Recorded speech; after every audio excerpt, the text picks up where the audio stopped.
dia. Hoje a gente tem o prazer de apresentar a doutora Fernanda Oliveira, que é uma médica jovem, promissora, que está primeira geneticista atendendo no interior da Bahia. A Fernanda é médica geneticista, com formação em genética pela UFBA, atua em transtorno de neurodesenvolvimento, câncer hereditário, aconselhamento genético reprodutivo, infertilidade e perdas gestacionais. Bom, então, Fernanda, qual a função do médico geneticista, para começar? Oi, Mari. Muito obrigada pelo convite. É um prazer estar aqui compartilhando conhecimentos com você. E o médico geneticista, né, ele vai trabalhar com doenças genéticas. São aquelas doenças que têm como base os genes. E o que são genes? É onde está contida toda a nossa informação genética. Tudo está no nosso DNA, tudo está nos genes. Desde informações muito importantes, como informações que a gente nem sabia, como, por exemplo, o gosto pelo coentro, que é muito presente aqui no Nordeste, a tendência para ser picada por inseto, o famoso sangue doce, sentir ou não sentir o cheiro de barata, se você metaboliza o café de maneira rápida ou de maneira lenta. Tem gente que toma café à noite e dorme tranquilamente. Tem gente que toma um cafezinho e fica acesa a noite toda, né? Então tudo realmente está no nosso DNA.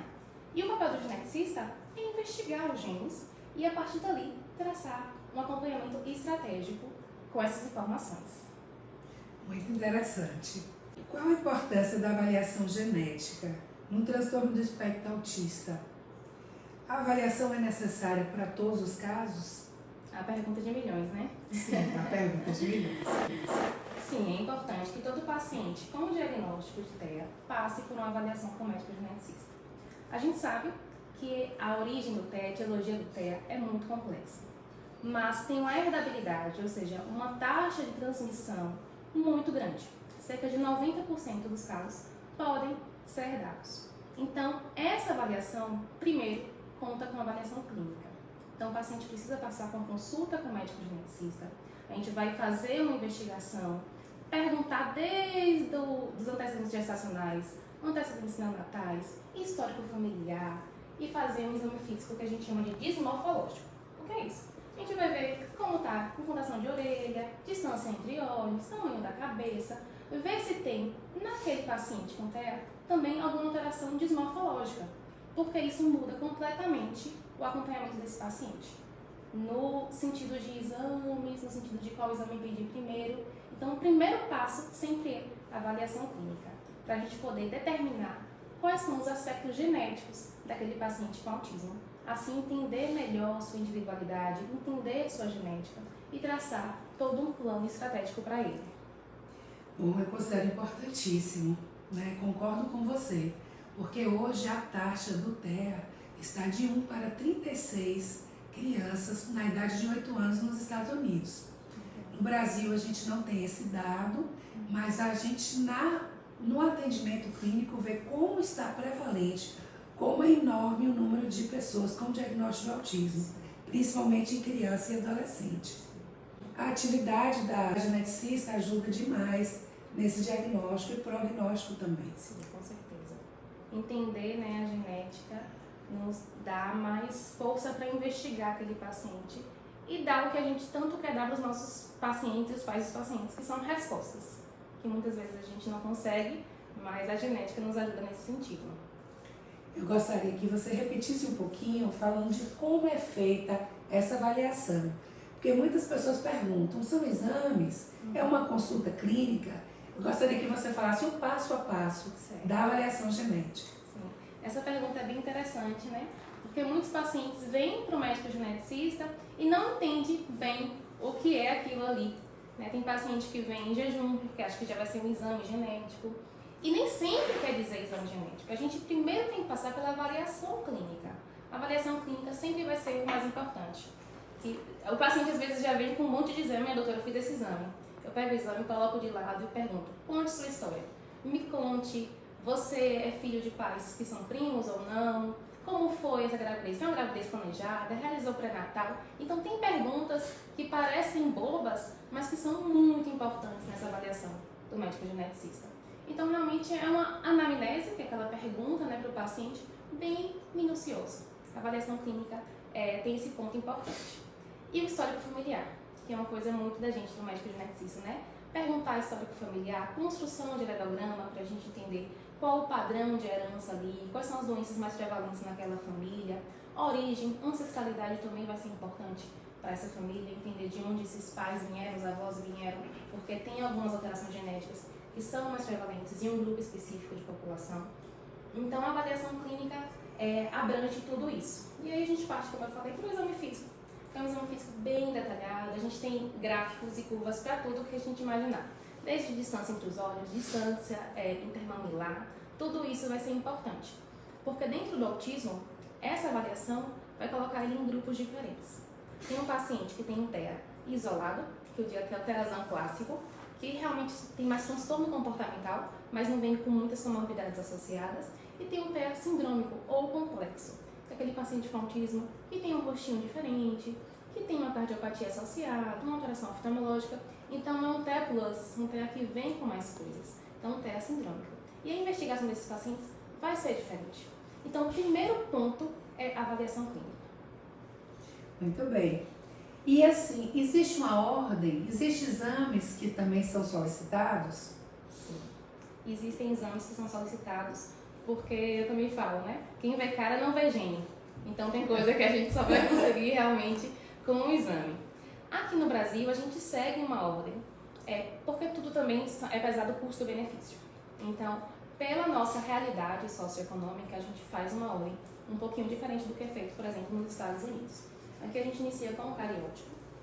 Em caso de meninos, a gente pede a pesquisa molecular para a síndrome do X frágil, porque é uma das causas mais prevalentes de deficiência intelectual em homens. E como muitas vezes o TEA vem associado com a deficiência intelectual, é importante a gente investigar. Vai entrar também aí o SNP Array e, posteriormente, o sequenciamento de nova geração, que a gente pede geralmente o sequenciamento completo do exoma. Esse último exame, do nome estranho, né? Os nomes todos são bem estranhos. Mas esse último exame, o exoma, ele é um exame que em muitos locais do mundo já é o padrão ouro, ou seja, o exame inicial da investigação. Porque a gente sabe que a taxa de sucesso diagnóstico com o exoma é muito maior do que com os outros exames. Porque muita informação de transtorno do espectro autista está mais nos genes do que na unidade cromossomo. São unidades, né, que são importantes, eu sempre explico isso em consulta. Cromossomo é a unidade maior e ali tem os genes dentro dos cromossomos. A depender do que a gente está suspeitando, a gente vai seguir uma linha cariótipo, array ou exoma. Mas a decisão de qual exame pedir vem muito da avaliação clínica, por isso que a avaliação clínica é o principal. E essa avaliação clínica também conta muito com a avaliação do neuropediatra, né? Porque você também me dá informações muito importantes que me ajudam bastante sobre quais os transtornos comportamentais associados. Muitas vezes o TEA não vem sozinho, né, Mai? Sim. Então, essa informação que você me dá me ajuda muito na minha avaliação clínica. Por isso que eu digo que a genética faz interface com muitas outras especialidades. Eu não gosto de caminhar sozinha. Eu gosto de caminhar com outros colegas que me ajudam nessa investigação e torna o acompanhamento muito mais completo e abrangente para o paciente. Então, é muito importante, sim. É muito importante. Bom, então eu penso que continua sendo fundamental o papel do médico bem informado, competente, para fazer inicialmente uma avaliação clínica bem feita. Sim. E a partir daí concluir uma investigação com exames complementares. Sim. E não o contrário. Não adianta, muitas vezes o médico está pedindo muitos exames e não saber uma interpretação e não ter um bom exame físico desse indivíduo. Com certeza. Bom, e uma importante pergunta que sempre os pais também fazem, a importância do aconselhamento genético para a família. Sim. Qual o risco de recorrência? Os pais perguntam muito no consultório, se eu tiver um outro filho, um segundo ou terceiro filho, ele tem um risco de nascer com autismo? Sim. É uma pergunta bem frequente mesmo, porque é compreensível, né, essa dúvida. Muitas vezes até casais que não têm filhos têm essa dúvida, por essa prevalência que você citou, uma prevalência muito alta. Então, quando a gente fala de exame complementar, do TEA sindrômico e o TEA isolado, qual é o nosso maior objetivo dentro da genética? Aquele paciente tem realmente só autismo ou ele tem uma síndrome genética que cursa com autismo como um sintoma? Ou comportamentos autísticos que a gente fala também, né? Então, tem algumas síndromes genéticas que simulam um comportamento autista, e quando a gente vai investigar mais a fundo com exames complementares, a gente diagnostica aquele paciente com uma síndrome genética que tem como uma das características clínicas o autismo. Então, é importante essa avaliação genética justamente para isso. Quando a gente faz esses exames complementares e a gente identifica uma mutação, uma alteração no DNA, vai ser mais fácil te dar essa porcentagem de recorrência. Por isso que também é importante a avaliação do geneticista, porque a gente dá um risco de recorrência mais correto, mais próximo da realidade. Então, se eu encontro uma síndrome genética, por exemplo, uma alteração do exoma, que tem um risco de recorrência ali de 50%, o risco para aquela família de um segundo filho com autismo pode chegar a 50%. Mas se a gente faz a investigação genética e a gente não consegue identificar nada, mesmo assim eu tenho um risco de ter outro filho com autismo, a gente sabe que sim. A gente sabe que sim. Tanto um irmão afetado, quanto primos afetados, quanto pais dentro do espectro, que a gente sabe que também é muito frequente, sim, né? Então, isso aumenta o risco de recorrência para aquela família. Então, vai variar bastante. Mas de maneira empírica, ou seja, o que os estudos mostram é que pelo menos 20% dos pais que têm um filho com TEA pode vir a ter outro filho com TEA. Mas essa porcentagem pode mudar a partir do momento que eu faço a investigação genética e identifico uma alteração naquele DNA. Então, eu posso dar um risco de recorrência mais próximo da realidade. Vamos colocar algumas informações em números. É muito importante e eu sei que vocês gostam disso. Risco de recorrência de TEA em números em uma família. Quando o filho mais velho do casal é um menino com autismo, se o irmão mais novo for um menino, o risco dele ter TEA é 12,9%. Porém, se o mais novo for uma menina, o risco é de 4,2%. Quando a filha mais velha é uma menina com TEA, se o irmão mais novo for um menino, o risco dele desenvolver TEA é de 16,7%. Se for uma menina, o risco dela ter TEA é 7,6%. E se o casal tiver 2 ou mais filhos com TEA, o risco para o próximo filho ter TEA vai estar situado aí entre 30% e 50%. Então essas informações são informações baseadas em evidências e vou deixar isso aqui para vocês. Bom, é possível evitar ter um filho com transtorno do espectro autista? Também é uma pergunta bem interessante. Eu trabalho também com aconselhamento genético e reprodutivo, né? E algumas clínicas de reprodução assistida a gente também está junto. E é comum que o casal venha com essa dúvida, mesmo sem nenhum filho com TEA, porque tem esse receio. O risco nunca vai ser zero para ninguém, para nada. Sim. O risco nunca é zero. E não existe bebê perfeito. Não existe bebê que a gente vai selecionar características, nem os genes fúteis que eu chamo, que é genes de cor de olho, sobre atletismo. Não tem como a gente fazer essa seleção. Mas com relação ao autismo, a seleção embrionária, ou seja, a seleção por meio de fertilização in vitro, ela só vai ser possível se eu conhecer a genética daquela família. Então a gente volta ao início, que é a avaliação do médico geneticista. Então todas as respostas eu vou poder dar para aquela família se eu tiver investigado primeiro o paciente. Então, quando vem a família, a gente diz, sim, é possível evitar se eu conhecer a causa desse TEA, se tem uma causa genética. Mas a gente sabe que essa não é a maior realidade, né? A taxa de sucesso diagnóstico desses exames, dessa avaliação em relação à etiologia do TEA é em cerca de 40%. Então, 60% dos pacientes vai fazer toda essa investigação, toda essa avaliação e a gente vai cair no risco multifatorial, que são vários e vários fatores associados à etiologia do TEA, que em outra oportunidade você vai me presentear com essa resposta, que a gente sabe que é muito importante. Mas, a meu ver, quando a gente fala uma taxa de 40% na investigação e num assunto tão importante para a família, eu já acho realmente uma taxa bastante alta.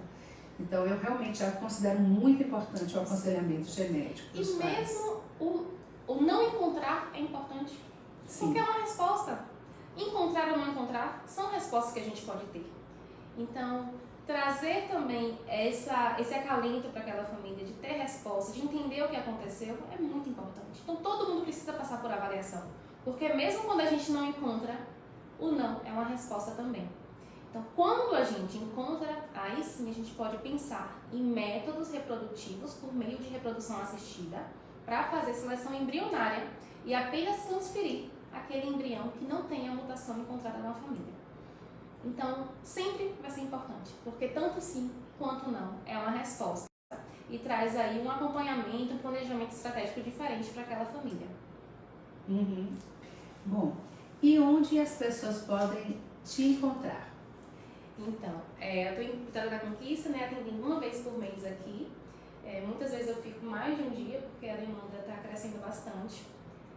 Muitas pessoas estão realmente encontrando o médico geneticista que estão procurando, porque onde encontrar, onde estamos, nós estamos presentes muitas vezes nas capitais. E o interior fica um pouquinho desassistido. Então eu, como uma boa conquistense que sou, voltei para minha terra aqui e estou fazendo esse acompanhamento junto com o ProDNA. Então vocês vão me encontrar lá no ProDNA.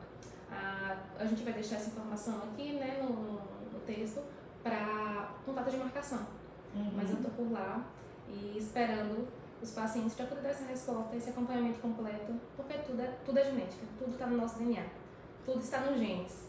Então essa avaliação realmente vai mudar a vida de muita gente, de muita família, e vai trazer resposta para tantas perguntas, né, Maia? Eu gostaria de terminar lembrando, né, que ontem foi o Dia da Mulher, né? E assim, parabenizando você, uma mulher jovem que está fazendo história, tá? Que está acrescentando demais no atendimento, inclusive para mim. E assim, nossa, e parabenizar, abraçar cada mãezinha atípica, cada tia, cada avó que cuidam dessas crianças tão bem, que me emocionam, né? São guerreiras, muitas vezes lutando por tanta dificuldade, tantos problemas sociais, econômicos, familiares. Então eu quero deixar esse abraço mesmo para todas essas mulheres. Com certeza. A gente vai muitas vezes no intuito de ajudar, de apoiar, e muitas vezes a gente sai também tão enriquecido das consultas anuais. Sim. Porque é tanta resiliência que a gente aprende muito. Então realmente é muito importante dar esse recado aqui. Eu queria te agradecer imensamente por mulheres que apoiam mulheres, e você está aqui me apoiando desde sempre na minha jornada. E admiro muito, e você inspira muitas mulheres, pode saber.